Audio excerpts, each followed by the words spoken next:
Hi everyone. Welcome back to another episode of 52 of Hannah's Closest Friends. You're here with, in no particular order, maybe the closest friend, maybe the least close friend. We'll never know. Marygrace Fendrich. That's when the audience applauds. I love it. That's what I'm using.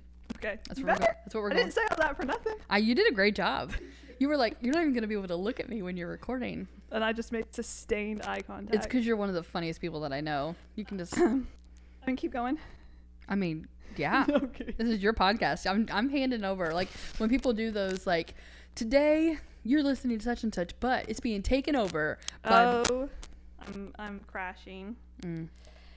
I'd let you crash. No, you're the host. It's all in your... It's all in your hands. It's all in my hands. The pressure is on your shoulders. Honestly, I feel zero pressure most of the time these days with this. The thing that probably just like, because you can edit things. So it's just like, are you making it harder or easier for yourself with how much you have to edit? You know? But then, like, because it can be edited, you should, like, chop mine so I say something, like, dumb. Ridiculous. Like, it just, like... Like, I am... and then, like, just, like, piece like it when together. they do those like dubbing of like dumb things that like presidents say. Yeah exactly. Or they could say in an actual sentence, but instead they just chop it up. Yeah, you should. Yeah, the most daunting is usually like the editing. And there was an episode that there were 2 edits that I made to that episode. Dang. One was to cut something out, not because it was wrong or maybe not even relevant to that conversation. It was just like a little bit of something that I know that had that statement been said by itself, or had for some reason that statement been taken out of context, it would get clipped. And I love and care, obviously I love and care for all the people that I have on here, but I know that this individual was not crazy that they said that, and they didn't ask me to remove it, so I removed that. And then at one point there was just like a creak or a sound because of the room that we were recording in, but it was the easiest, and it just my goal is to be the most edits you have to do. I'm just gonna like start going off. I've already done it with the microphone. I messed it up, so well, joke's on you. You have to cut all that This out. episode will never get posted. I guess we should probably point out, okay, so Marygrace is the first actual recording in my new house. We're just in here vibing. So she said earlier that when I get to like my millionth, when Spotify sends the plaque that has your, record streaming number, and you hang it up on your wall, I want you to take a picture of me next to the plaque. Or maybe we should take a picture now. Oh, yeah. Yeah, we should take a picture when we're like done. And then you're going to hang the plaque up and then hang the picture of the first recording in your house next to it. I'll sign it. Oh, absolutely. No, that sounds great. I can't wait. I'm going to be a part of this house forever. You're going to have to wait because it's going to take a long time to get to 1 million. It will with that attitude. That's right. Also, this episode, as we're sitting here talking, hasn't come out yet. So, like, it's about to... Oh my gosh. How it's going to skyrocket it's about sales. to blow up. 100%. Well, 100%. Speaking of blowing up. Oh. I'm just kidding. I got nothing to follow up. Okay. Do you have a list of like segues written down that you use? No. Have you ever ridden a Segway before? Have I ever ridden a Segway? Mm-hmm. Like, I've ridden an electric scooter. Not the same. Okay, then not the same. And I like that sounded really like, oh, it's not the same. You have seen me try to ride an electric scooter. They don't work. Yeah. Well, the one I guess rode you gotta have like did. Yeah. But it was a kind of scary experience. They go fast. Yeah, they go real fast. So it was faster than I was expecting. It was a little bit stressful. But no, I've never ridden a Segway. When I went on I have written a Segway. When I went on vacation to Hilton Head several years ago, we did a Segway tour. And honestly, it's the most white people thing in the world. But like, they're actually like a ton of fun. The only thing, you have to keep your feet in like the same spot the entire time because that's how you like stay balanced. And as a like that's so high pressure. And as a fidgeter, like your feet are almost, it's not like they're like burning from in pain. They're almost just like, I just need to move them. Like I just need to move my feet like an inch. And like the handle. Probably too, like whenever, do they tell you that? Because I feel like it would be like a mental thing. Like I wouldn't want to move my feet necessarily. I wouldn't think about it. But then as soon as they were like, your feet have to stay in the same spot, I'd be like, now I have to move them. I gotta move my feet. It's like trying to suppress a cough in church. Yes. No, it was so much fun. And I was like, okay, how do I bring this to Evansville so that I can just do it all the time? But then you got stuck with the electric scooters. You could buy your own Segway probably. I'm sure they sell them. They sell them at Sam's and Costco. They're the ones, so the handles, actually, nobody signed up for a Segway lesson, but you're about to get one. The handles are just like a mental balancing thing. Now, you can turn with them. Like, they do have that, like... I thought you turned by, like, leaning or something. Or am I thinking of something like that? So, it is that you do turn by leaning, but that handle is really just kind of there, like, mentally to, like, give you something to feel like as you're, like, leaning into the curve. It's because otherwise you might just, like, fall off. Yeah. Now, the ones that you can buy at Sam's, they don't have handles, but they have a kind of like a paddle that runs up, like, from the base of the Segway, like, up between the knees. And so when you lean to the right or to the left, that's it. It's like a unicycle. Yeah, it's like a unicycle without a seat. Also, how long have we been doing this for? Because I've already had to switch this microphone to my other hand multiple times. I'm the world's weakest person. Maybe I should have gone with the mic stand. I mean, we could switch it out. No, it's fine. It's fine. It's a good arm workout. You know what, though? The other day when you tried to open up my hand, that thing, that little hold that you were teaching, you had stronger hands, but it was in like a one situation. You're going to have to hold this microphone for a while. I know, but it's okay. I think if I go back one hand, the other hand, it'll be... Okay. But yeah. I have faith in you. And, like, once you start talking, I mean, we are talking. We are talking, yeah. It'll be fine. Okay, so here's the rest of the vibes. Okay.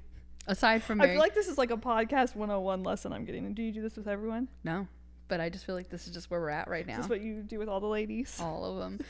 Somebody was just like, well, eventually, like, maybe you could have a guy. I was just like, I do have guy friends. I do. And I have, like, one of them recorded, but I'm actually going to end up doing this, like, stackable type of episode with him and another individual. And it's also just natural that, like, a woman in her 30s would have, like, more female friends than they would male. Oh, for sure. Because in all of the listening demographics, it's like 80% women that are listening to this, and I'm like, that's fine. You know what? That works. I don't have any problems with that. But yeah, I feel like you're like gentle podcasting me. You're like I don't know what that means. Like gentle parenting, but for a podcast. Well, you're like, you see the videos of gentle parents. They're like, tomorrow mommy is gonna have to go to an appointment, so you're gonna have to go to grandma and grandpa's house and wake up from your nap. I'm not gonna I feel like that's what you're doing with the podcast. You're like, so if you make a mistake, it's okay because I can edit it. You're right. Will I edit it? I don't know. It depends on how bad it is. But you're making me feel like you might, and so then I feel comfortable. I feel calm. That's the point. Honestly, I appreciate it. It's hard to say really how many minutes we're in because there will be like a couple of edits that need to be taken out. But this is about the normal threshold of when people are like, oh, I'm just like sitting here having a conversation. One of my friends was like real nervous, and in the conversation you can tell that towards the end they were talking much more than what they were at the beginning. And I love that because you forget about it. I won't forget about it because my arm's gonna fall off from holding this microphone.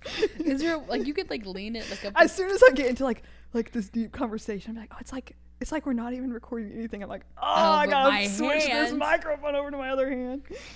No, we can switch if you need to. No, it's good. Let me teach you. If there's one thing that Marygrace Fendrich is gonna do, and it's gonna be tease me for sure. Ooh, I don't have a poker face for anything in life. Maybe you don't really need one for a podcast though. No, but I feel like because I don't have a poker face for things, sometimes I'm like, I just need to be able to just like have a face, like an unbothered face. And so like even like if someone makes a joke with me, I'm like, they can't see what face I just made, but like you do the like, I don't know how to explain it, like kind of like big eyes, like mouth agape, like what did you say? Gop? A gop. a gape. We'll be editing that out. No. That's not authentic. That's right. And if there's anything that we're searching for is authenticity. Exactly. So Suki and Phoebe are here hanging out with us. Phoebe loves a good nap to sleep in, and she's committed to being on your lap. Yeah, she's curled up. If you hear any purring, it's every once in a while, Marygrace may Phoebe. just feature her, like put the microphone Yeah. down her Oh yeah, little I belly. did that earlier, but that was before we started. She's not really purring right now. Oh, just give it time. Make a purr. I don't think she purrs on command. I wasn't really petting her. I'll start petting her. We'll see. She just loves the attention.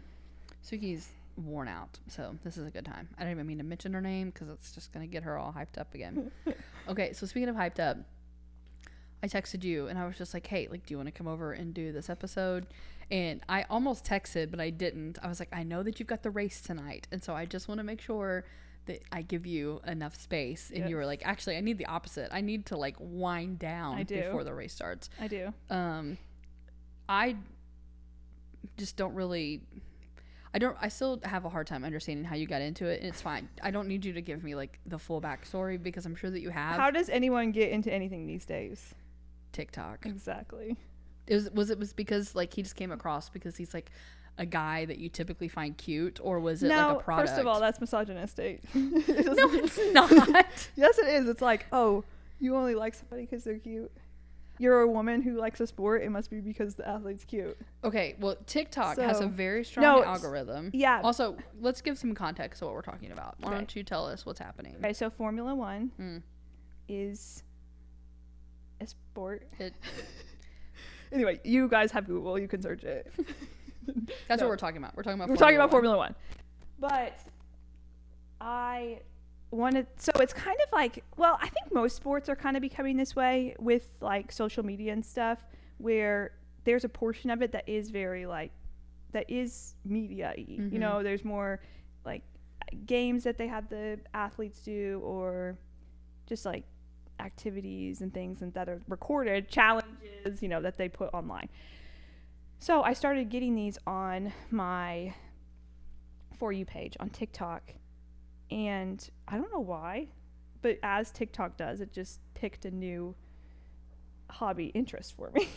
I love that. You know, and so that started coming up on my For You page, and then I was like, okay, I'm going to watch a race. And so it was kind of like a combination of all of the drivers but I'd mainly get Lando Norris, I was like, okay, well, I'm getting the most videos of him. He's funny. So he'll just be my favorite. And then I got up the next, I think, or maybe it wasn't the next Sunday, but like the next race that there was, I got up the morning before church because it started, I think, at 7 in the morning, and I was watching it. It was a super good race, which is so funny because the season that I started watching it was actually a really boring season because there was one driver that was just like winning everything. But was it the Red Bull or the Ferrari? Was that the same Look thing? at your knowledge. It was the Red Bull. Nice. We don't like him. We don't. I mean, there's other drivers I dislike more, but he is annoying in how much he was winning. So that's Max. Yes. So Max Verstappen. Close enough. We'll take it. So anyway, I watched the race. It was a great race. Like different probably than all the boring ones that I missed out on. And then McLaren, which is the team that Lando drives for, had like started doing really well from kind of that point on. I think because they knew I started watching. Yes. Obviously. And the season Max was still pretty much winning every race, but it got a lot more interesting.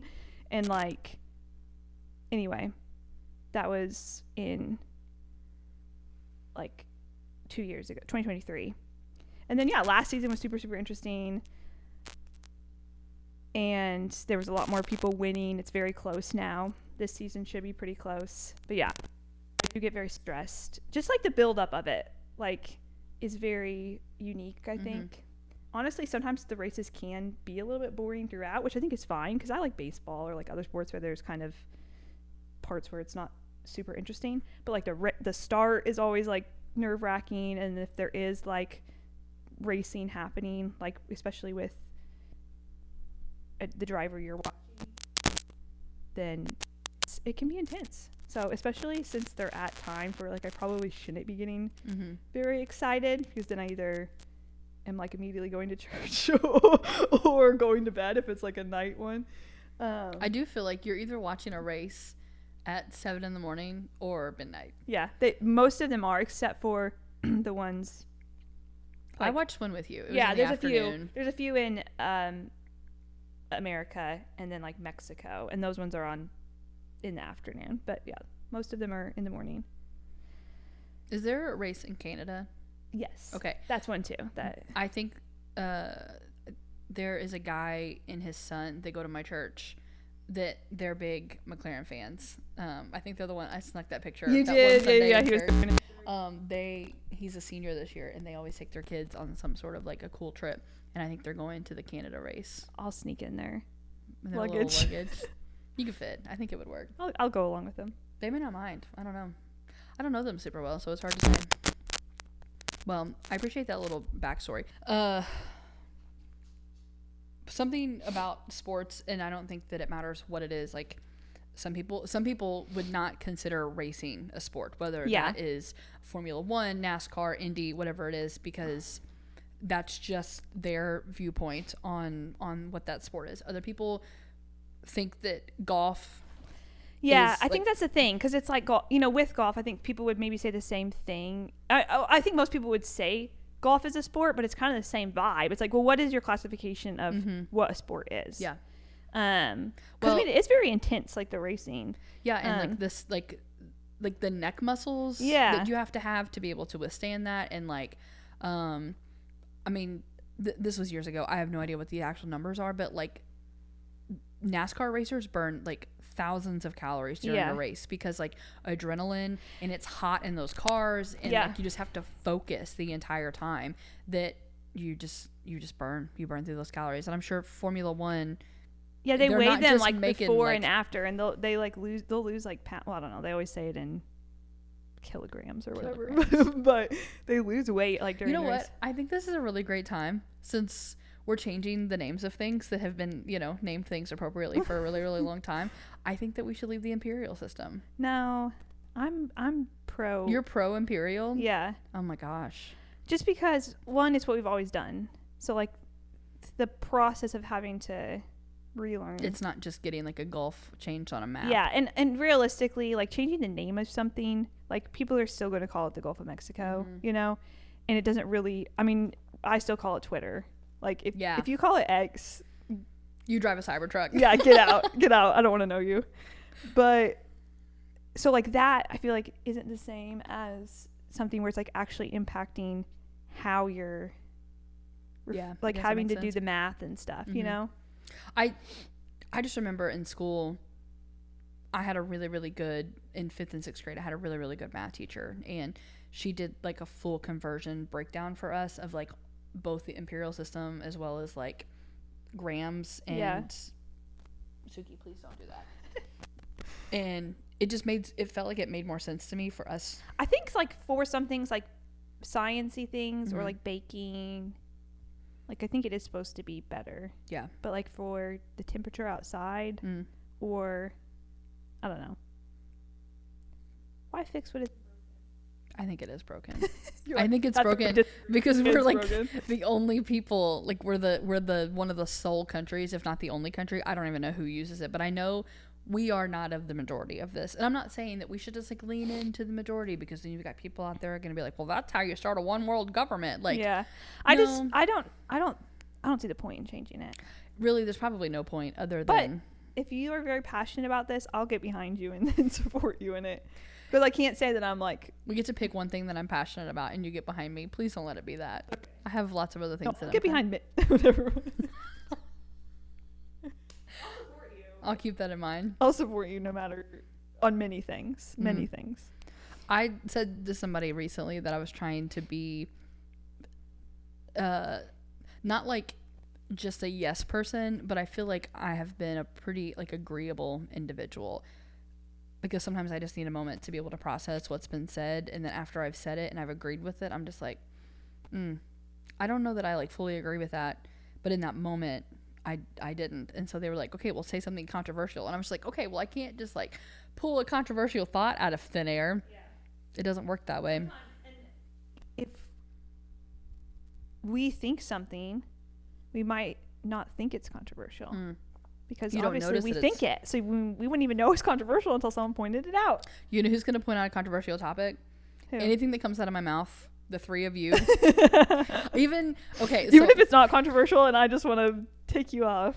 The other day, I was trying to decide what theme I wanted to go with my housewarming party. Yeah. And I was just like, no, because they will it wasn't that I didn't do it because I knew that you all wouldn't like it. I was like, they're going to cancel me. They're going to give me the hardest. You should have done it. If you wanted to do a theme, do a theme. Absolutely not. Don't change for... You can't change for others, Hannah. You have to... You're right. I can't change for others. But then sometimes I'm just like, well, like, am I just still slightly ignorant with some things? Then I'm like, no, that's just what they want me to think. We're walking a fine line. I'm not going to bring up the thing that I tease you about, but we're getting that's close. Exactly what we're talking about.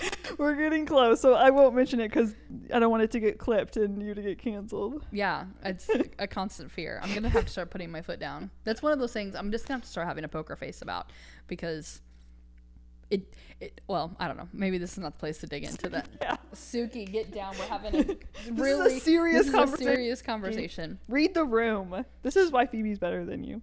Phoebe's not even in here. She left the room. Exactly. She said, I know when I'm not supposed to be around. She's like, and that's an art.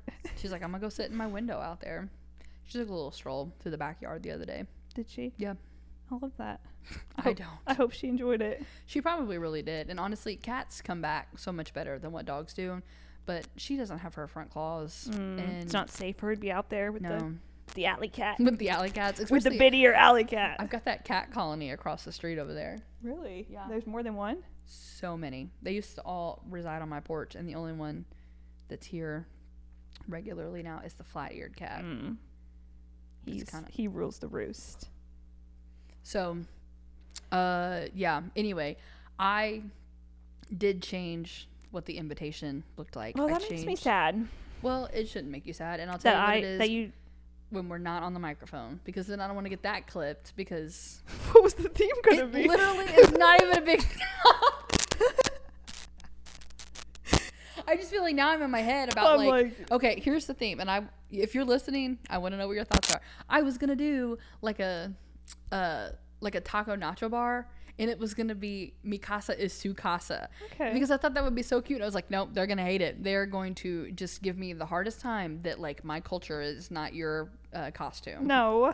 I mean, I wouldn't have said that. Maybe a little cringe, but I think that sometimes in your life you got to embrace the cringe. Like, I embrace the cringe too much. And no, there's no such thing.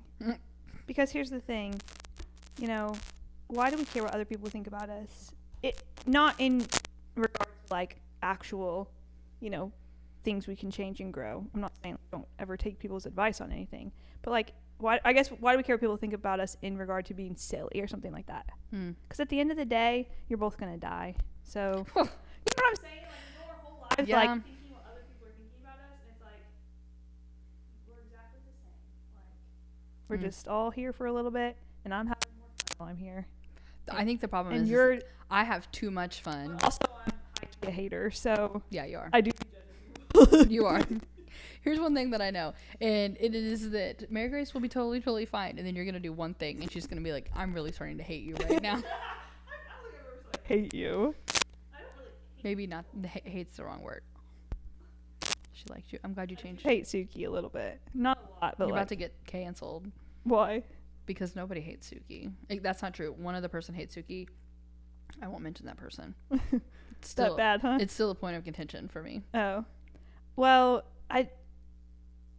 Okay. I won't say I hate Suki. I'll take that back. If you hated her, you wouldn't even be here. No, that's not true. Really? The love that you have for me is more than your hatred for Suki. Yeah. Wow. Obviously. That outweighs a lot. And wanting to be the star of this podcast. Honestly, when my episode goes triple platinum on Spotify. You know what? Someday. You want to know something funny? Okay, so this is fun fact about me, which I'm surprised you haven't brought up yet, honestly, is that I am, speaking of being a hater, which I'm not that much of a hater, but I am a hater in regard to podcasts. I'm not a podcast person. I was gonna wait till the end to bring this up. Were but you? I'm glad you I did. jumped the gun a little bit. It's I'm okay. sorry. I appreciate it. So, number one, am not an auditory person. Processor. Yeah. So like if I'm just sitting listening to something, it's not for me. And then I also, as we have discussed before, think a lot of people have podcasts that shouldn't. Mm-hmm. I'm going to exclude you from this because I think you should follow your heart and do whatever you want. And you should have a podcast. But I think there's a lot of people online that's just like, they're just talking to hear the sound of their own voice. And a lot of what they have to say, doesn't hold nobody needs to hear it.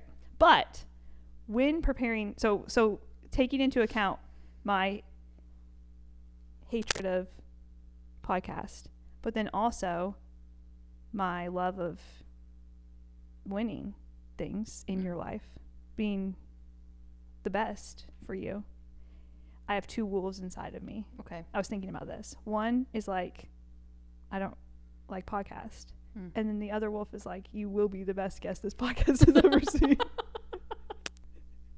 That's fair. So it's a real internal war being waged within me. Well, obviously, like just imagine, like if you hate something, right? I'm becoming the best at what I hate. You're going to be the best, like so that honestly, so that you know that from there on out, like you can still continue to dislike them because none of them will ever be as good as But you know what's funny? Like even as we've been recording this, like there's been times in my head where I'm like, who needs to hear this? I know. Almost. But then you never know what might touch someone's heart. What little word. I'm telling you. And the one podcast that I have listened to of this 52 of my closest friends, I enjoyed it. It was good. Great. Thank you for the shout out of my own podcast. Well, I listened to the welcome, and then I listened to one friend. Perfect. But that's due to the lack of auditory That's processing. Fair. I appreciate that you were willing to sit down, which we would sit down and have this conversation whether there was microphones in front of us or not. I think that you said something that has really like kind of spoken to me through this process of people really do just want to have some podcast experience so that they can like hear themselves talk, or maybe they're trying to like monetize it. Yeah, I think that's probably the thing too. Is like that's what bothers me. It's like people that really don't have anything to say, and it's just to like make money. Mm-hmm. Like I think for something like this for you, like I think you are interested in learning more about the people in your life, and other people maybe getting to know them and learn about them, and it's not out of this like desire to be famous or an influencer or make money off of the podcast.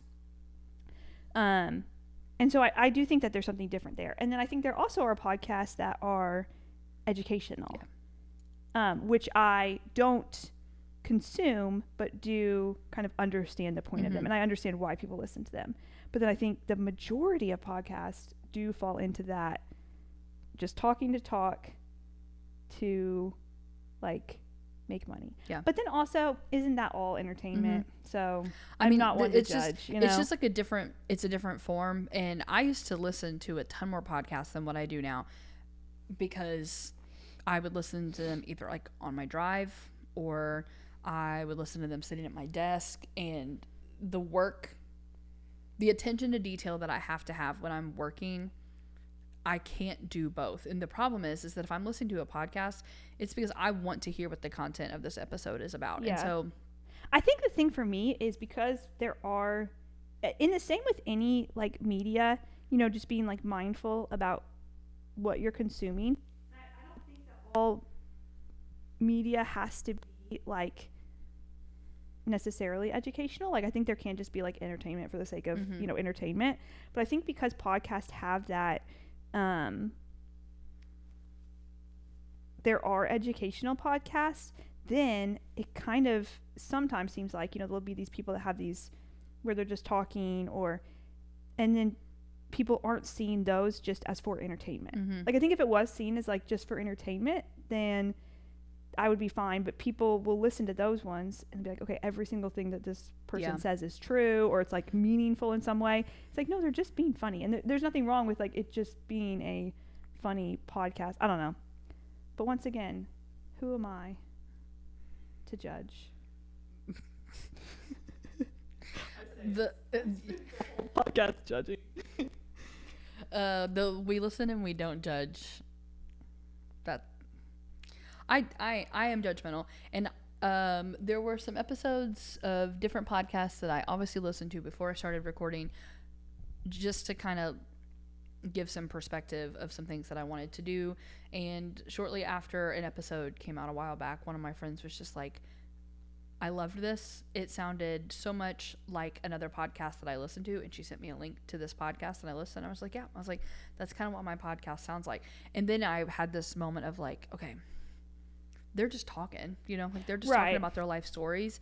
And really the point of this is, from the very beginning, is just to like introduce my friends to other people and to learn more about my friends. Because I think like sometimes it is so strange to me when you have known somebody for like different places in their life to see, like, to actually think about what they do on a daily basis. You know, like my friends, I know like what their jobs are. Don't ask me what it is that they do. Right. Here are a couple of things that I know about your job. Number one, I know that you train people.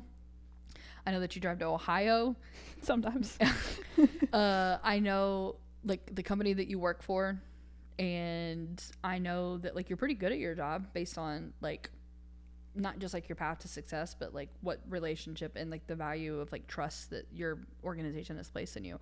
But on the daily, like you've shown me like kind of like a work screen before, and I'm like, yeah, I don't know what's happening there, you know? Yeah. But you also have like such a perspective in your career that sometimes I'm just like, you're like a grown up, you know? Like you're not this like little freshman, which, you know, not that everybody just stays who they are, but sometimes I'm just like, you were just like this little freshman that I used to like carry around the dorm. You did. Like quite physically carry you around the dorm, and now you're we should go back to that part of our relationship. You should carry me around more. Okay. I would appreciate that. That's fair. We could do that. Yeah. Should we say that? Like how we know each other? You said that on the other episodes. We're doing this all out of order. It's okay because we did like the other episodes. I say the one episode I've listened to. You're right though. Every single one of the other episodes is like, okay, this is how we know each other, which I feel like Oakland City is probably a really good segue. I was a senior, right? Yes, you were a freshman. Hannah was my resident director. Sure was. In my dorm at college, and I was kind of friends with you because I knew you were on the dorm, but then also because you were friends with Sarah Jane. And instead of making my own friends, I just kind of, my freshman year was like, I'll just be friends with all of Sarah Jane's friends. But then I also did know you kind of separate off as well, just because we were in the same, you know, like I'd see you at dorm meetings or whatever. Yeah. When I do think back to knowing you then, like you were so fun. Like we did fun, you know, like obviously silly and things, but I do think that there's like a difference to you then than now. I for sure can say that. Like I think, and that just comes with, I think, being, if I think to when I was about in my 10 senior years, like, well, and when I think when I was in my senior year, you're kind of just done with the world, you know? The idea that my senior year. But I feel like there was just like a hardness to you that you had then, even though we were like, you know, you would, one time, Hannah texted me and she was like, do you want to go on a super secret like mission with me? I was like, okay, yeah, like sure. And it was like nighttime. I was like, okay, this is gonna be fun, because like I feel like sometimes you would get up to like some little mischievous activities. I was like, okay, like I'm getting included in like a prank or something. Like this is fun. So I've got my dark outfit on. You know, I'm like ready to go down to your RD apartment. We go out to your car. We literally just go to get gas. Like she just goes to fill up her car. That was the mission. So like not saying that we didn't do fun things or like you weren't silly. Like obviously you were a laugh. It was a good time. But if I just think about you now and how I know you like now, how you interact with other people, or how you like just like are from a distance, like looking at you, you just are much like softer and like so yeah. It's interesting how at different points of your as like a whole, because I think this is true for everyone, but like you just it was a real rough year. Yeah. Like it was a really rough year, and I think hard is a really appropriate word. The fact that you led with like, yeah, like you were really funny. I kind of like interjected and then you were like, but there was just like a hardness to you. And there was.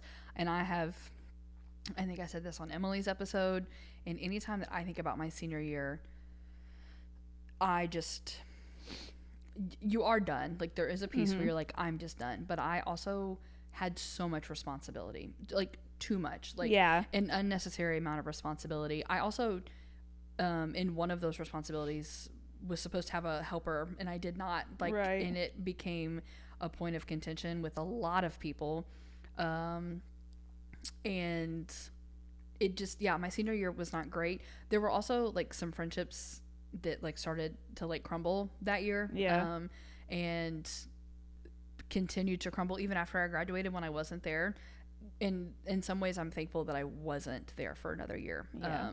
Not in like a fifth year senior way, but like had I been a junior and had to go back for one more year and kind of deal with some of that, I don't know that I would have been so much more hardened. And I look at the friendships that I have now, and even like with you, I mean, like I know we like joke about this. There was like things were really, really rough, and I was really, really tired. And I remember spring semester, it had to have been spring semester. No, because I took my capstone in the fall, not in my spring. And I remember I submitted that and I slept for like 14 hours. Yeah. Because I was like, okay, I've got this out of the way. We're almost done.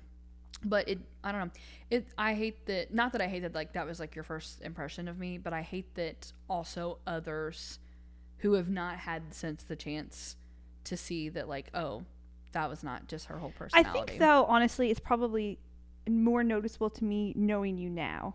But that's what I'm saying is, well, maybe not. But like I'm thinking like in the moment there, I probably wouldn't have said that about you. I see what you're saying. But like reflecting back on it and being able to compare it to the you now, I think I can see that difference.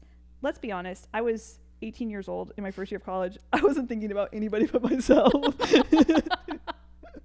But, I think knowing you now and how I know you, then it makes it more. Yeah, it makes more.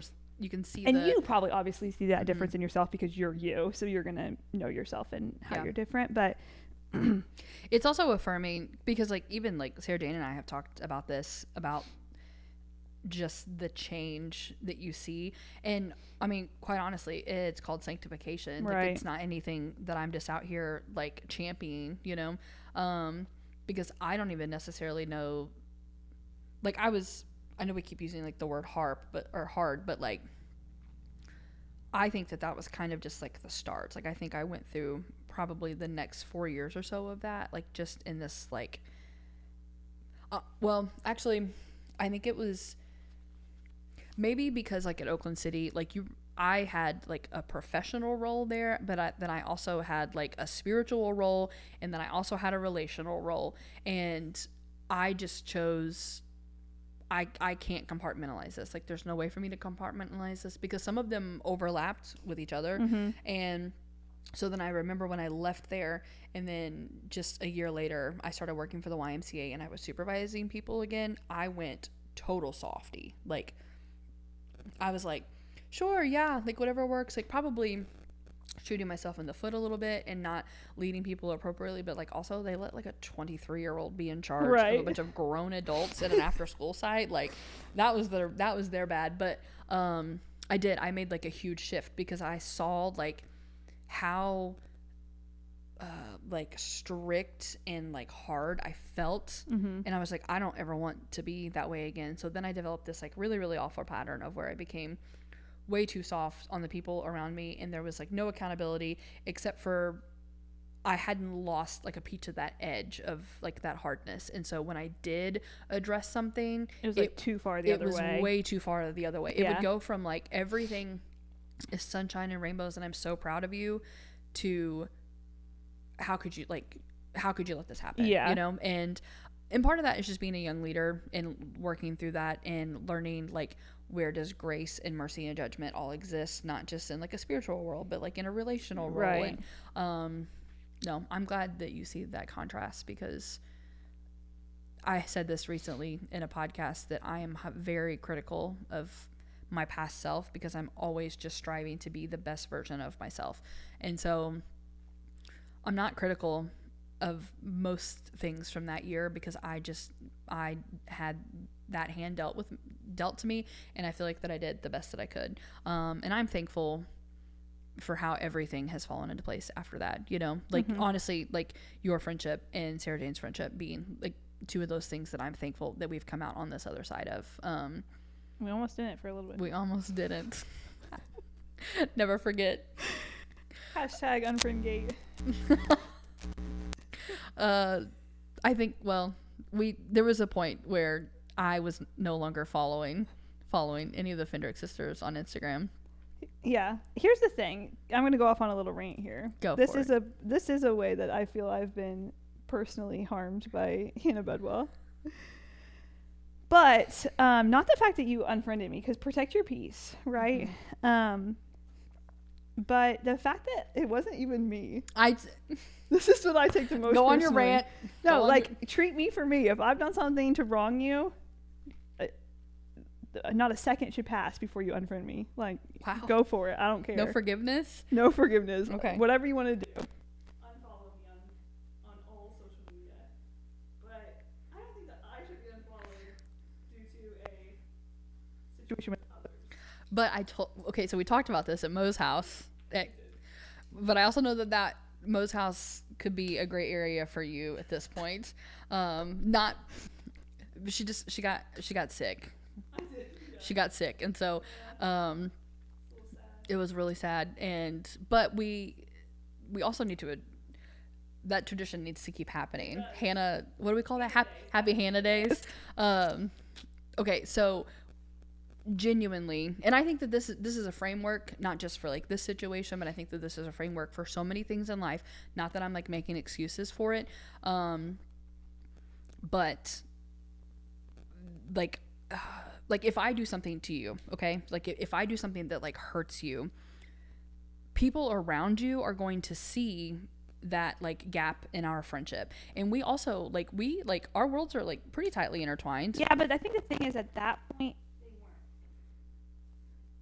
I think that because like I was still at school. Yes, but the people that I was still in like conversation with in Oakland City were being affected by things. And again, I wasn't there. I think the reason, honestly, I do get where you're coming from. I think probably I'm sensitive to it just like with having a close relationship with my sister, and also that leading to like frequently being connected to her. I know. It's probably something that I'm just sensitive to, because I'm like, I'm a person. Like, I didn't even do anything, so why am I being, Which I appreciate. It's not something to do with them, even just yes. I kind of like project that into friends as well, So I'm like, view me as my own person. I know.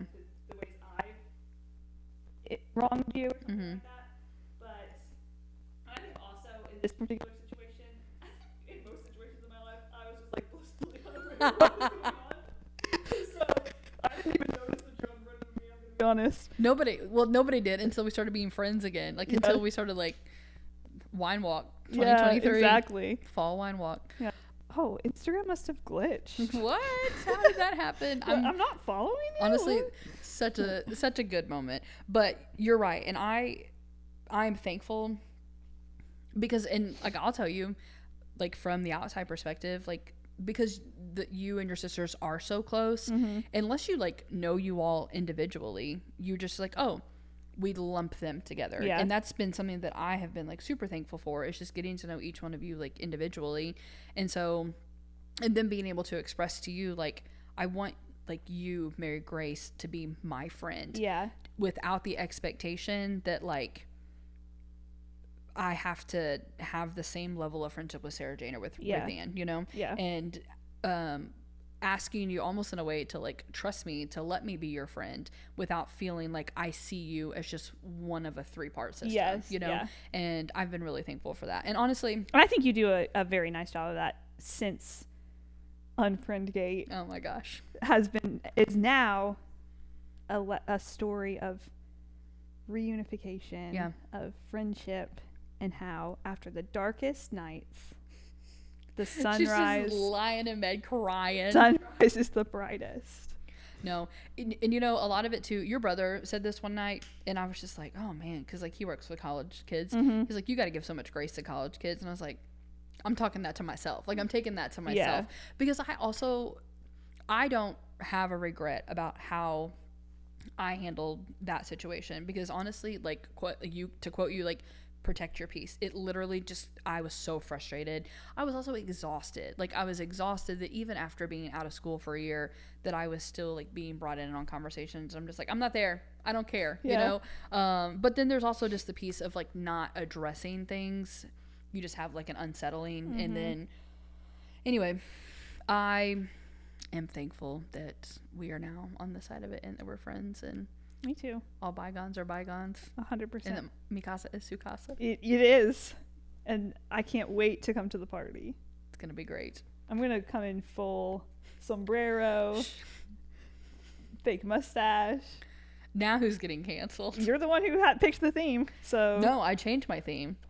What is the theme now? It's like cutesy parcel. It's just going to be like springtimey. Oh. I might still have tacos and stuff, but. You're not going to make us eat spring rolls? Oh. That'd be cute. That would be real cute. Spring salad, spring chicken, and then 40 dozen deviled eggs. It's the most expensive order you can make these days. Yeah, eggs. And then first of all, you're adding like mayonnaise. Well, I guess mayonnaise isn't. But do you know what's okay? If you make mayonnaise homemade, you got to put eggs in it. So you're like making eggs. Double egg. With eggs. Oh. That doesn't sound great. No. Well, the good news is eggs are too expensive for me to be making a whole bunch of deviled eggs. That's true. Come Easter time, though, you got to have a deviled egg Easter. Oh. It's like the law. I almost bought one of those shirts that said deviled egg slut last year at Thanksgiving, because you can wear it at Thanksgiving and Christmas. No. Yes, you can. Deviled eggs are only at Easter or what? Like the 4th of July. No. Yeah, you do not eat deviled eggs at Thanksgiving. You do not eat Thanksgiving deviled. I am in shock. My face is shocked right now. No. 4th of July, Memorial Day. Yeah.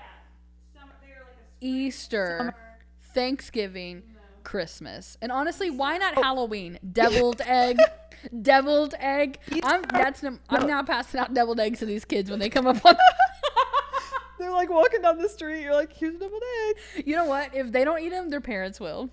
I don't think that people really eat not prepackaged food from Halloween, because like there's those right AI images on Facebook, like they found a syringe in their bag of candy or whatever. Let me just tell you, I'm just going to make this as a public service announcement. If you are using Facebook as a source of like image searching for what is safe for your children to be, just don't go. I think you should have stopped it if you're using Facebook. If you're using Facebook, I deactivated my Facebook. That was a good call. Yeah, I just wasn't even on it, and I'm like, what is... I have to have it for work. And you know what's even more amazing about this? I deactivated my Facebook, and I didn't even post on there that I was deactivated. There you go. Don't. So when I took my little break last month, I was like, I should just dip out. Right. Like I really should. But then I was talking to a friend, and she was just like, you're a really active user. She said, people are going to notice if you're not using. It was very on brand for you. That's all I'm going to That's all I am done. I'm deleting the post right now. That's not a bad thing. Yes, it is. It's not a bad thing. Yes, it is. Well, the other day, I showed something to someone and had a period at the end of it, and they were like, oh, yeah, that tracks for you. I'm like, do I overuse periods? Like, why is that on? You know what I'm really into right now? A double period. Not a full ellipses. Okay, did you catch that? What? On my invitation. Did you put that? I didn't mean to. No, but like when I text, I'm never going to put a period in the text message. Because like, do I want to murder you? You know? But... you don't always want to use an exclamation mark. Typically I would just like put it in a separate text, but I do model sometimes my texting off of like who you're texting, you know. So maybe if I'm texting you, you are more of a larger text. I feel like the information's all in one text as opposed to multiple small text, and you're using periods. I'm not going to use a period. So I love a grammatical text message. I'm doing my double period, not a full ellipses, because I'm leaving a little something up to the imagination, but I'm not full stopping it, you know? Mm-hmm. So yeah, it's my new thing. Fair. You said earlier you should embrace the cringe. Yeah. And I think you should. I think, though, that there are things in my life that I do that are, like, cringy, that I don't know that are cringy. But that's okay. There are things that are just inherently cringe. And I think if there's something that, like, posting that you are taking a break from social media. No, I'm not saying this to attack you, but I think we can all agree it's inherently cringe. It is. But, and like, I had questions about it. But, no, listen. You should do it, though. Because why is it wrong to do something that's cringe? Because I think that why does it matter? You're letting people know that you're taking a break. Good, because you do post a lot, and people need to know that. So like, it's just gonna be cringe, and that's life sometimes. Except for the fact you gotta take the cringe with the riz. Yeah, well, maybe not riz, but like, there were people that thought I was having a mental breakdown. Were there? Mm-hmm. Were you? No.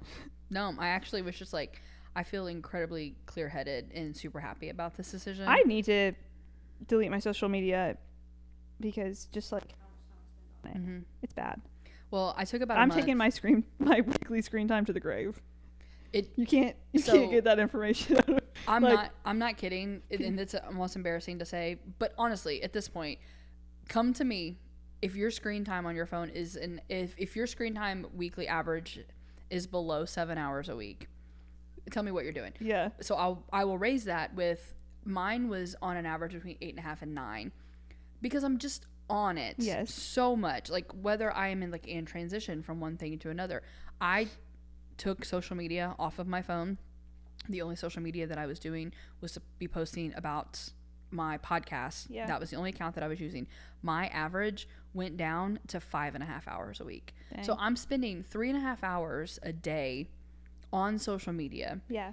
And I can tell you, I'm also an out of sight, out of mind person. And so the month when I was off of it, it wasn't like a wow, I just have all this time. It was just like, that's just not what I'm doing on my phone. You know, I'm just finding something else to fill that time that's not my phone. I think that's the thing. So like right now I'll be on Twitter a lot for with Formula One or the Penguins, sports.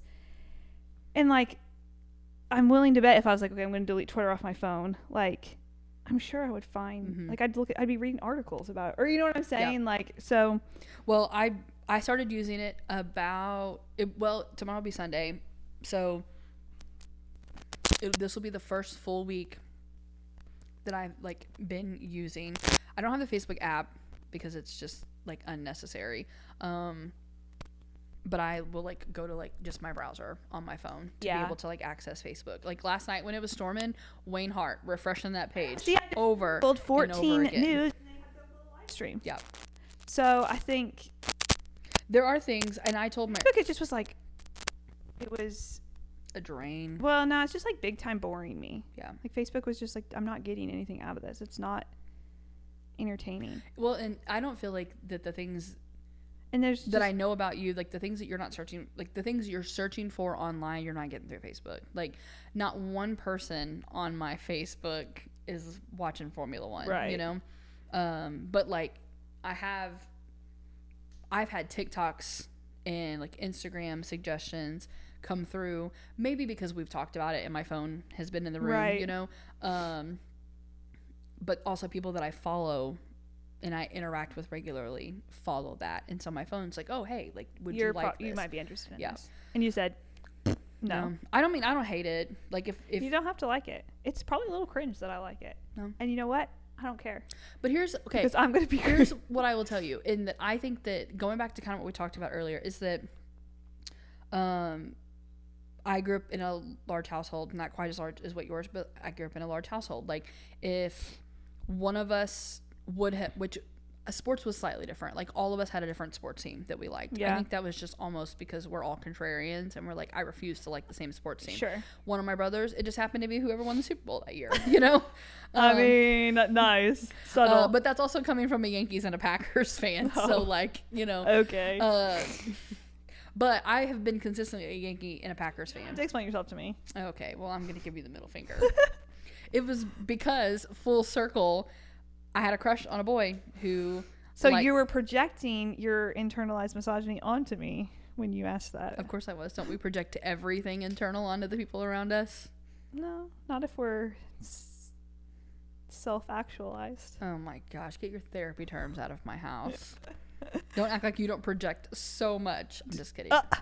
Oh, this is getting a little...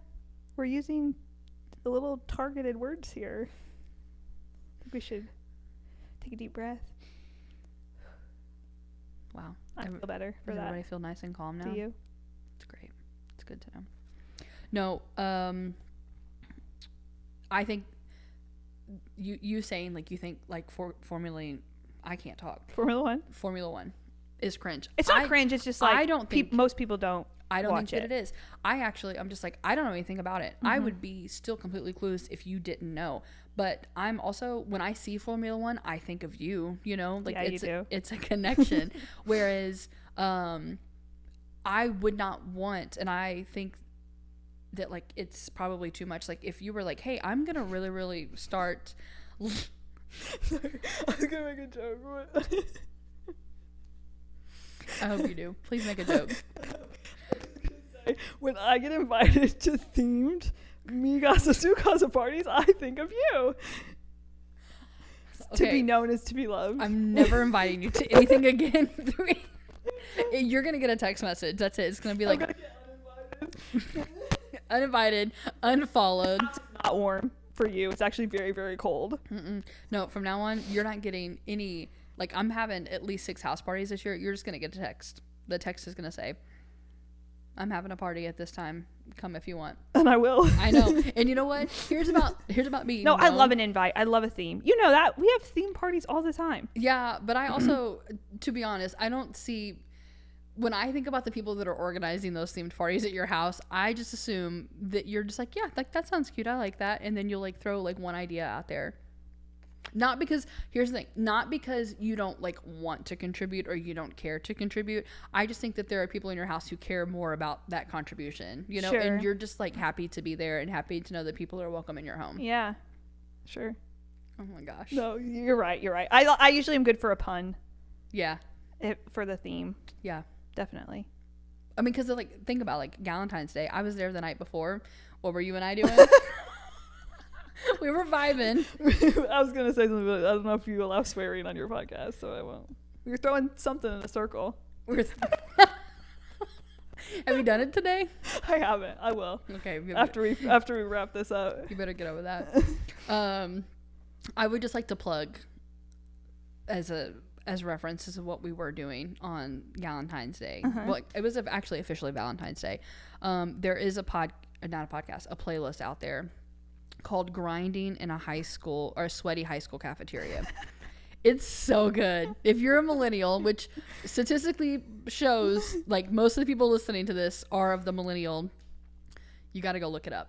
It may also be on Apple Music, but I know specifically on Spotify. The playlist is there. It's so good. It's just really nostalgic. The music is actually terrible. The Galentine's vibes were there though. They were. It was such a good night. We watched 2 rom-coms. Took a little dance party break in the middle. Dance party break.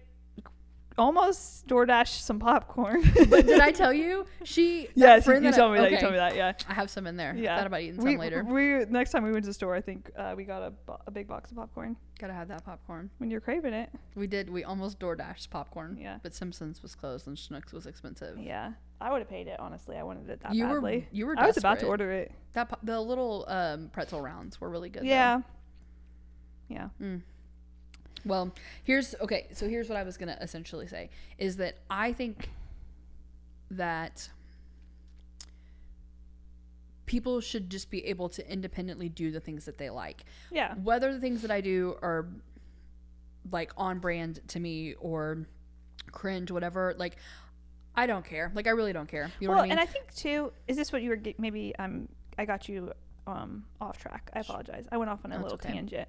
But maybe this is what you're getting at with being in a big family. I feel like it comes with some like being teased and like, or maybe you're girl. I was the oldest. Maybe you were nice to each other. No, not at all. But I feel like, you know, like you are teased to some extent or like, you know, made fun of. And like, I think then it kind of, like I said, you know, there are things that I do that I'm sure are inherently cringy, but it's just kind of like, what are you going to do? Laugh at me? Like, I like it and it's fun.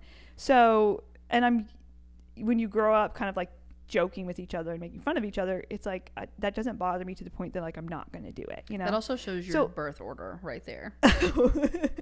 Does it? Oh yeah, because you said you're the oldest, so. Yeah. Oh.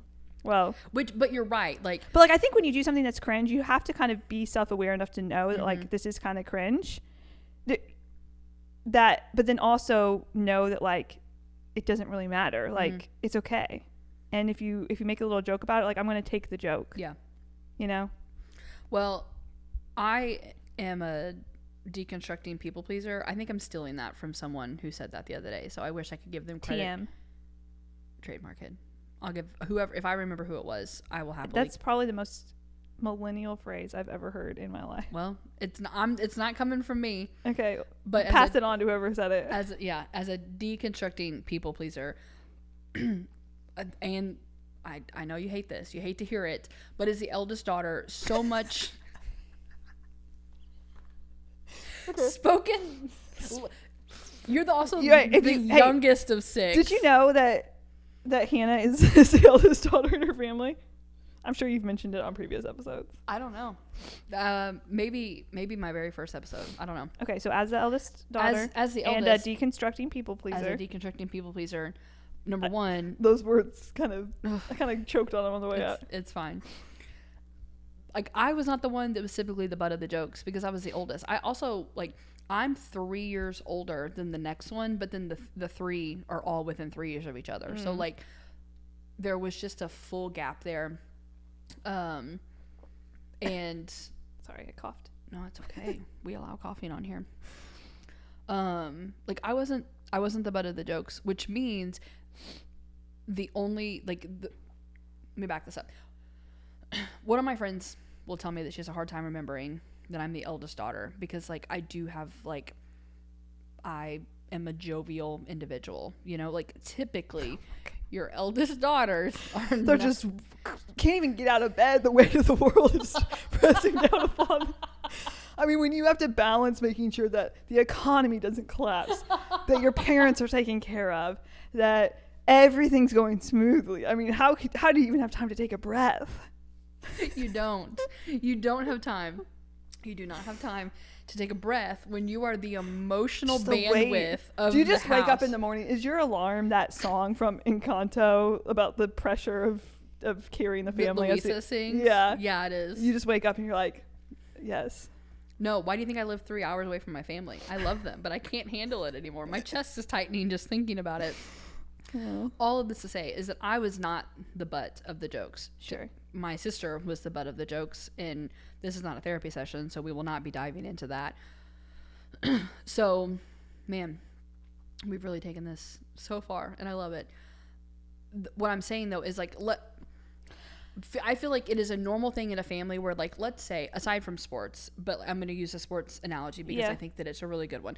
Let's say that when I decided that I, like, wanted to become a Packers fan. Okay. When I decided in 3rd grade that I had a crush on this guy, he also liked the Packers. And so I decided I wanted to become a Packers fan. It would have been a very natural thing for my 3 siblings to be like, oh, I like the Packers. Yes. Like, let's be Packers fans together. And then before you know it, like, the Bedwells, you just know them to be the Packers fans. My parents are not Packers fans. My parents are Bucks and Steelers fans. Like, but, like, I chose the Packers. And I think even for a while, like, my sister did, but, like, she's my younger sister. Like, why would she not? And I don't mean that, like, but, like, as a younger sister, like, you want to do what your older siblings are doing because, like, you think that they're cool or you look up to them or, like, it just, whatever those. Can't relate, but sure. I'm glad you feel like a trendsetter. I feel like I am. No, I get what you're saying, though. Yeah. But I think that there, even, like, outside of, I think a family is a good example of that because you do get lumped together very, very easily. Do you think it's harder for you? I am going to turn this into a therapy session. I hope you do. Do you think it's harder for you now? Because I know you've said before that to me, which I try and work on, but I think fail at miserably with, like, sarcasm or, like, joking or things like that. Do you think, like, not having to be the one that kind of dictated that pace in your family as the eldest child, do you think it's harder for you now to be teased Oh, for sure. because of that? Like, or would you say that you don't mind it, even though you weren't? No. Despite the fact at how quickly I am to make a joke at myself or at someone else, like, I don't like being teased. I've never liked being teased. And it's because I did have control of that for so long. I was able to control the thresholds of all of that. And it's really, I mean, comedians become comedians. Like, that personality develops as like a coping mechanism. And so what I did, I just started making jokes at myself to like dampen when people did make jokes at me, right? And so it's my hypersensitive behind it. I think what we're learning is you should have been bullied more as a child. I absolutely should have been bullied more, but I wasn't. I wasn't. We should have been, forget freshman year, we should have been friends in elementary school. No, I was actually much more quiet and reserved when I was a child. I was very shy. No, and my mom calls it the Hannah Bedwell syndrome. And I don't know, people who I grew up with that listen to this, they might be like, yeah, like, she was hella annoying. And I was like, I was the kid that like had the note that came home that was like, talked too much in class. And it also was probably undiagnosed ADHD, you know, like, yeah, I had straight A's. Did I sit still? Absolutely not. Like, my mind ran rampant all the time. But because, like, you know, I wasn't just like running laps and laps and laps on the playground. Like, nobody was questioning it. Yeah. And so, no, I probably, should have been bullied more as a kid. And then secondly, yeah, I do think that it's difficult for me to take jokes because I was in control of that threshold of joke for so long. Yeah. I feel like we're really putting out a positive message with this podcast. Do you think so? 1, be a hater. 2, tell other people that they're cringe. You know, okay. 3, bully. I was sitting. I promise I'm a nice person. If you've never met me and you're listening to this podcast. She's a very, very kind-hearted individual. So I was sitting at a funeral last month, and I was sitting next to a friend at the funeral, and this is a new thing to me since living in Indiana. We didn't do this in Missouri, where there's like an Funerals? open microphone at a funeral where people can go up and like so share. People not die in Missouri? No, live forever. You just threw them in the above ground pool. I can't believe we made it this far in. That's the first reference of the above ground pool. We're going this summer. Yes. Wait, I thought it was closed. No, it's open. Oh, it's still open? It is alive and well. The day after Memorial Day, I'm there. Girl, I'll be at work. Not on Memorial Day because it'll be busy, but it may not even be open. I'm assuming people are lining up to get into this thing. Oh, absolutely. Since it's worldwide known. There will be a link to the... Needs no introduction. It doesn't. A simple Google will find you in Chaffee, Missouri. Gosh, what was I saying? What's a bucket list item? I'm sorry. You were talking about the funeral. Okay, yes. Woo. Okay, so I'm sitting at the funeral, and they have like an open mic opportunity where people can go up and just share stories about this individual. And you started doing some crowd work. I did. But, okay, so I was sitting there, and I used to be that person that's like, oh, a moment of silence. Absolutely, I have to fill this void. But I'm like, no, like, some of this, it's a funeral. Some of this is supposed to feel somber. Awkward. And so there was a part of it just like, I feel very compelled to go up and share because I just, like, I cared a lot about this individual and I care a lot about his family, and they know that, but I'm also just like, I think other people in the room need to know that he was important to me. And so I just kept sitting and sitting and sitting, and then finally I was just like, okay, just go. So I went up and I shared, and I had no intentions, zero intentions of going up with like, all right, I'm going to turn this room around, I'm going to make them laugh. That was not my intention, was to actually go up there and be like, this man meant a whole lot to me and was selfless. But I made a statement. I said, I found people that enjoyed going to Denny's with me as much as, or like something along the lines of like, that enjoyed Denny's as much as I did. And like the room like laughed, and I'm like, in my head, I'm like, I was instantly like I didn't want to make people laugh, you know? And and I was, at this particular time, I was going through a little bit of like a headspace of like, I'm too much all the time and I need to like tone it back. And so I was just like, well, shoot. But so then I went back to sit in between these friends again, and one of them turns to me and she was just like, that was good. She said people needed that, and it was so affirming. Yeah, because I think that, and this has been brought up before, but like when you become the funny person, I think people just assume that you're just always the funny person. But like I get like really annoyed with it because like I've seen how annoying it is when someone just like will not stop. But she like affirmed this statement, and so I just kind of like sat in it for a moment, and I leaned over, and like this may be super cringe, but I adopted this a couple of years ago, and like I refuse. This will be a hill that I will die on.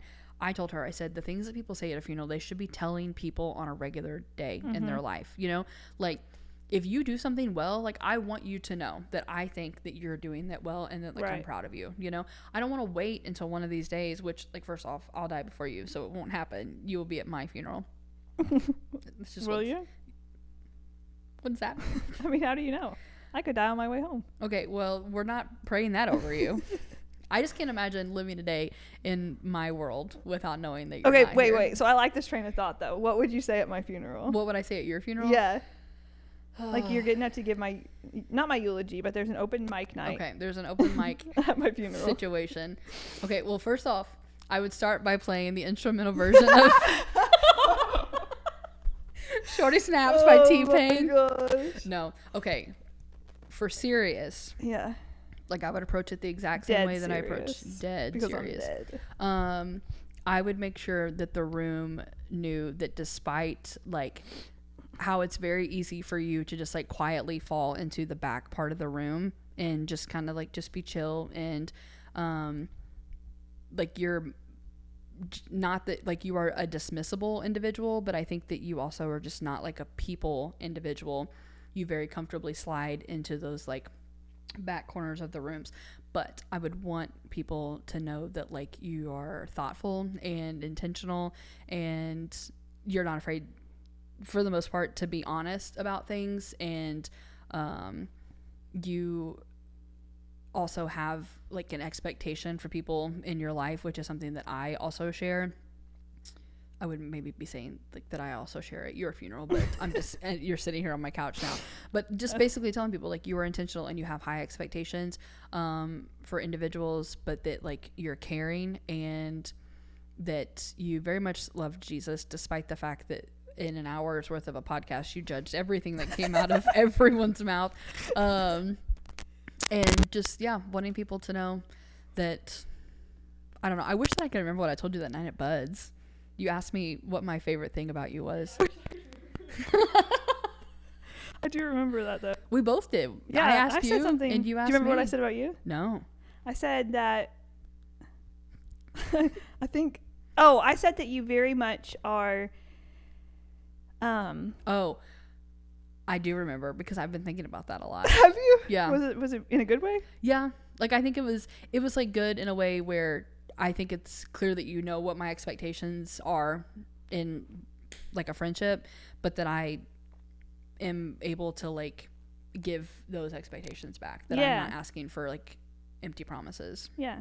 It's just like you, like, I feel like you're so, speaking of earlier, like we talked about how you've grown more soft, but I just feel like you're a very like open person when you know somebody. I don't know. I can't speak to when you don't, but and so like just a willingness to like need to let other people need you, and but then also to be needed by other people, which I think is something that I admire and is a encouragement to me that, you know, it's okay to need other people and to like have that be a part of the relationship. But I really wish that I could remember what I said about you. I genuinely don't. Maybe it was too much. It was too meaningful. It's not for the world to know. No. One day I'll remember. Yeah. It'll be the last thing I think about before I die. Oh my gosh. Well, I'm glad we experienced this. I feel like I can die now knowing that even if we go through another dark period where you unfriend me, I will know that these truths are I can't imagine. True. I cannot imagine another dark period. It can't happen at this point. We're together forever. Yeah. I'm a lifer. No matter what. I'm behind you no matter what. Anything I choose to do, she's going to be right there and hyping me up. Mm-hmm. I feel like, and maybe let's go back to like what I would say at your funeral. I think that you are an incredibly supportive person, but not in a way where maybe at times a bit gaslighting. But also, I think that you just legitimately want to encourage people to do what they think is best. And not that that's like usurping your need to like share your opinion when you feel like it's warranted or needed. But I think that because of the career that you have chosen, like you have learned like when it's appropriate to do that and when it's not, you know, like, I don't know, like 2 years ago, we obviously wouldn't been able to like have like a super open and honest conversation about everything, but we've also spent a lot of time together in 2 years. And so like your level of honesty with me now would be very different than what it was then. You know? I think that you understand and respect boundaries really well. And you're just kind. I think you're much kinder than people think that you are. I hope people think that I'm kind. Do I give off an energy that I'm not? I think you just... Is this an area I need to grow in? Be honest. No, I think that you... And I even... Like, I felt this for a really long time. I just always felt like you would, like, reach for me and, like, you would ask me things about myself, but then, like, I would ask you and you'd be like, I don't know. Like, yeah. But that's what I'm saying. That's what, like... I think that's why when I said that to you about, like, what do I appreciate about you, I think that's something that I lack. And so I think that's why it, like, stands out to me and you that you are that very much that way. Because to me, I'm like, I think this, like, a way that I see this is, like, say something bad happens, like, I get more stress, not even about, like, the bad thing happening. Obviously, it's, like, impacts me, and I'm like, oh my gosh, this is bad. But the, like, having to tell that to other people, or, like, having other people know that, like, this has happened to me. Does that make sense? Yeah.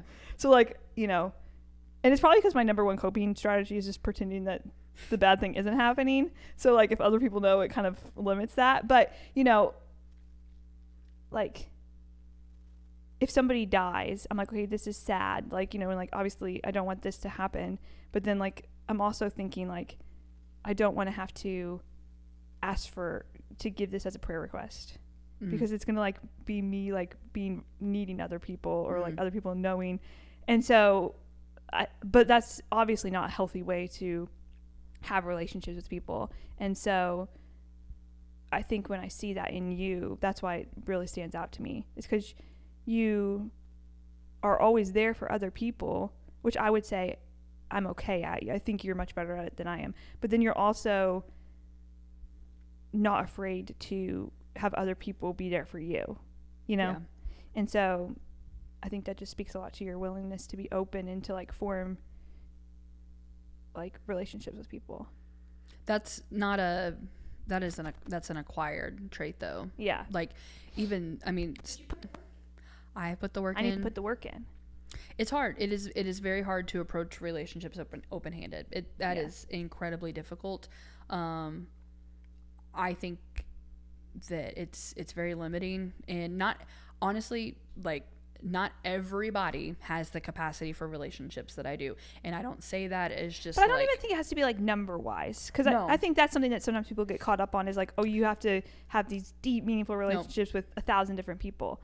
But I think, you know, I genuinely think just my personality, like, I could go through my life not forming a deep relationship with anyone, because I don't think that's possible. But, like, with very few people. But I think it's also... We were talking about this one time at...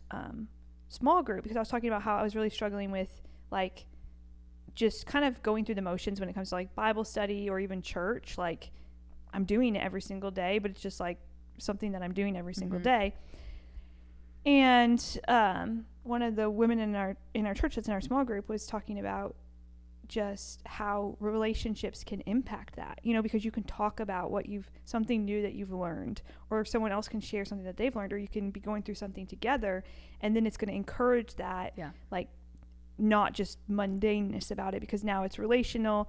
And it was really, like, convicting for me, because I didn't even think about how that could be impacting then how I'm growing spiritually, or, you know, obviously God created us to have these relationships. So there is a reason, you know, there is an importance to having them. But I think it's just easier sometimes to not, for me. Oh, for sure. Maybe for most people. But well, I would say this open-handed friendship concept was approached to me, it was from a place of, like, it's a pride. Like, you are choosing your own pride versus an opportunity for someone else in your life to be able to help you through something. And as somebody who, despite the fact that I'm not afraid to send out a mass text message and be like, hey, who wants to help me move? Yeah. That 4 or 5 years ago, like I would have probably just like called my parents and like maybe some close friends and been like, hey, can you guys help me move? And we would have been exhausted, and I would have felt like this place of like, oh, I'm so glad that I didn't inconvenience anyone else to make them do this. Whereas like I sent out like several messages to different people, and like I had a whole army of people show up for me on that day.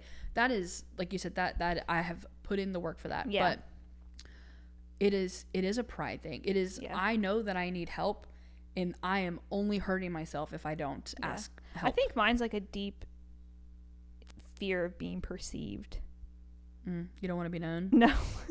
To be noticed. Well, no, it's not that I want to be known, but it's just like, you know, there is something like vulnerable about, and I think it's too because of sin, and like we can hurt other people and other people can hurt us. And so then I think it's kind of maybe easier sometimes to be like, if no one's perceiving me and I'm not really perceiving others, then I can kind of avoid the negative side of the deep relationships. Because it's not like it's like, oh, you form this deep relationship and there's only positives to it. Like the deeper the relationship, then I think the more it can be painful, you know, if something does happen or if there is a sin or something like that.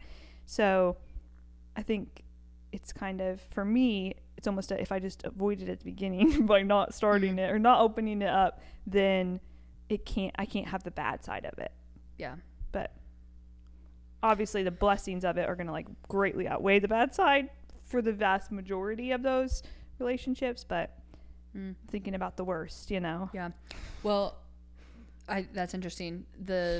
I would say the reason that I don't ask for help is because of the perception of I don't want to be an inconvenience to anybody ever.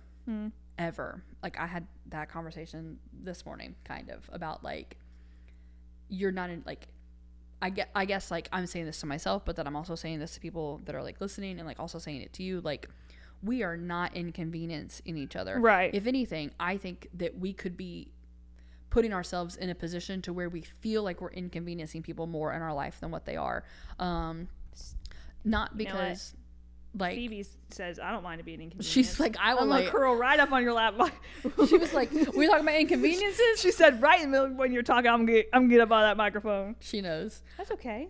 There is, I think though, and it's easy for me to say this on this side of things. I am still having to put in the work to not be an inconvenience to people. Like whether that is emotionally or physically or like even just spiritually. Like sometimes, like you said, like going to someone like with a prayer request, like it can feel just a little bit like an inconvenience, you know, because you're just like, oh, well, like, I know you've got so much. It's not that big of a deal. Yeah, you've got so much on your plate, you know, and like I sent a text message last night to a friend and I was just like, hey, I know you have a lot on your plate right now, but like, what do the next couple of weeks look like for you to be able to sit down and do a recording?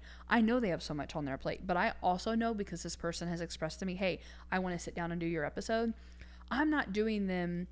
Like, I'm not saying that I'm not doing them a favor because I know they have a lot going on in their life, but like they want to be included in this. And I know that. And it almost could be like a nice thing for a break from all the things that's going on, but we can look at it from me, like centric. Yeah. For sure. And I don't know, there's obviously a lot to unpack with that. And, you know, mine comes back to pride. I don't want to say that everyone else's comes back to pride. Yeah. Mine comes back. Most things do. Most things do. And a lot of that, I mean, not to like make this a full circle moment, but I grew up in a household where my mom was essentially like a single parent, like 90% of the time. I mean, my dad was there. He's the one that made sure that there was like money in the bank for my mom to pay the bills, but like the emotional, physical, and like spiritual rearing of that family was taken care of by my mom. So then, not just because I'm the eldest daughter, but like I was just the oldest child in the house. So then therefore responsibilities fell on me. So like, I mean, my mom did an amazing job raising 4 children in the environment that she raised her children in. But I saw someone never ask for help. I saw someone just continue to take burdens and burdens and burdens and burdens and burdens and take them. And as a kid, you don't realize it until you get older and you're like, holy cow, like, that's why I don't ask for help, is because the strongest person in my life that I know never once asked for help. And now, like, that, I mean, my mom is in like an incredibly healthy place these days, but like I have seen my mom not be in healthy places. Yes. And so it's not in a way where like I don't want to be like my mom. It's just like, how do I keep myself from getting to the point that she was at, because she was so afraid to ask for help. Yeah. And some of that times, like sometimes asking for help is just texting somebody. I mean, like, I just really need you to pray for me right now. Other times it's, I need you to help me move because I'm moving out of my house, you know? And learning what that threshold is in your life. And some of that, I mean, I was looking at the list of people that I asked to help me move. 60% of that list are people that I go to church with. And if you are active in a church and you've got something in your life happening, you should have a significant portion of people that you worship with regularly and that you're meeting with regularly, that like you can rely on for things. For sure. And it should also be reciprocated, you know? I don't know. I feel like my church community is just very, very close, and I'm really lucky in that. But then I also think, like, what if I didn't have them? You know, like, what if I didn't have those relationships? And like you said, it's not always been easy. Like, there are very difficult conversations you have to have the further that you dive into a relationship. But I think that it also outweighs it, you know, Right. if that is like, if that's a priority to you, Yeah. you know. And I think for the vast majority, I think there are some times where it's like, it is just like,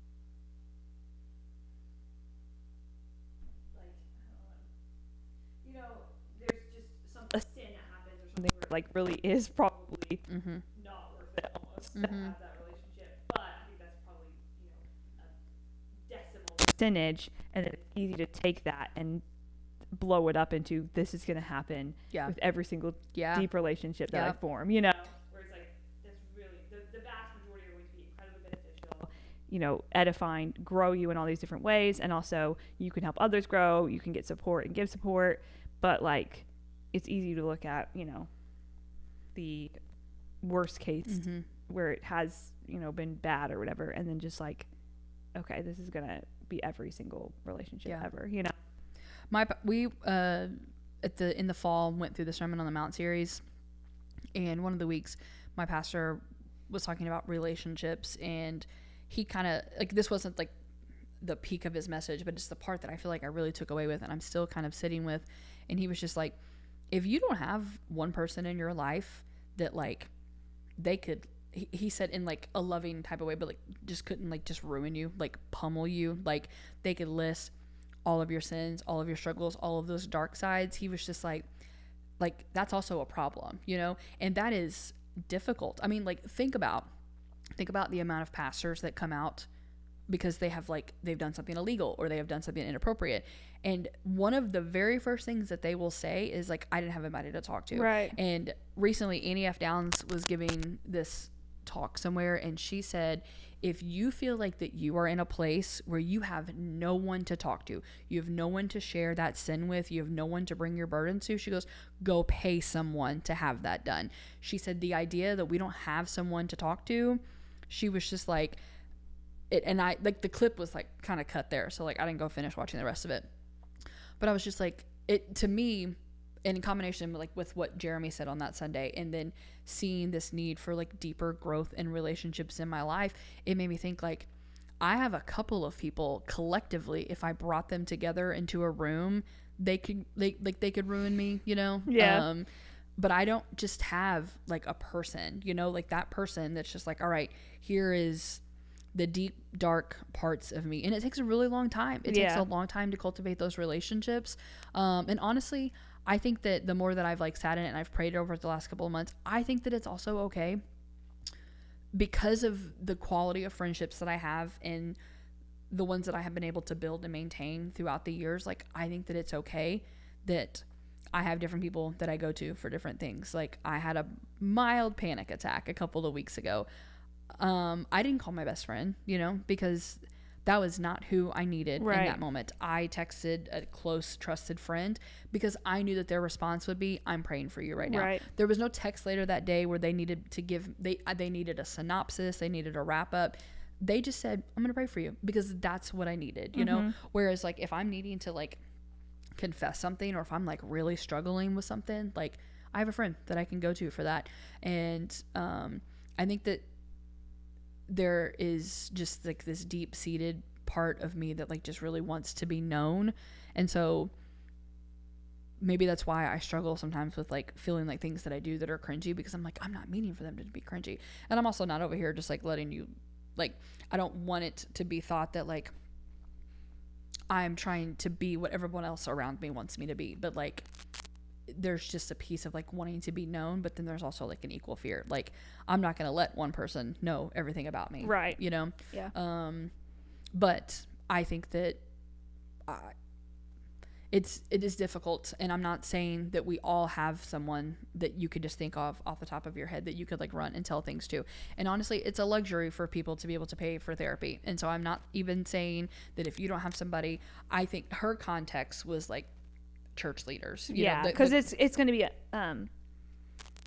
if you hide those things, then they're going to come out. Yeah, they're going to come out, and they either need to come out in a trusted relationship or a paid relationship, right. You know, as opposed to the front page news of a local newspaper, right. You know, or the national headlines because right. you're a large Baptist pastor, right. You know?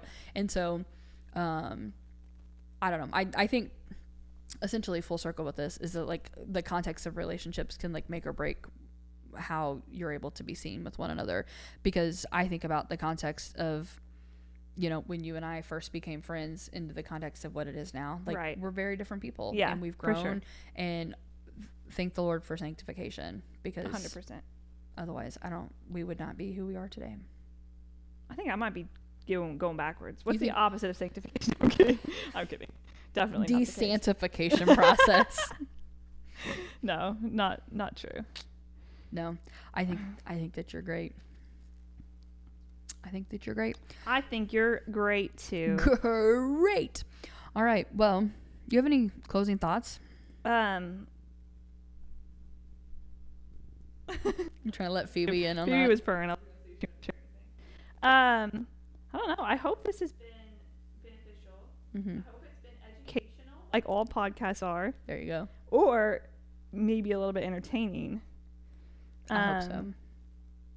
I'm sure this is probably going to be released as like a 20-minute episode. No. Because Hannah doesn't support anything that I say. That's not true. I don't know. Do you have anything you want me to say? No. Just here to let outro. I mean, it's usually just like a, hey, this was great. Thanks for being in my house. Well, okay. I can't say thanks for being in my house or at your house. I was gonna do the outro instead of the intro. Do whatever you want. Well, this is the inaugural. I was gonna give your address, but I don't want to dox you on the internet. So thank you.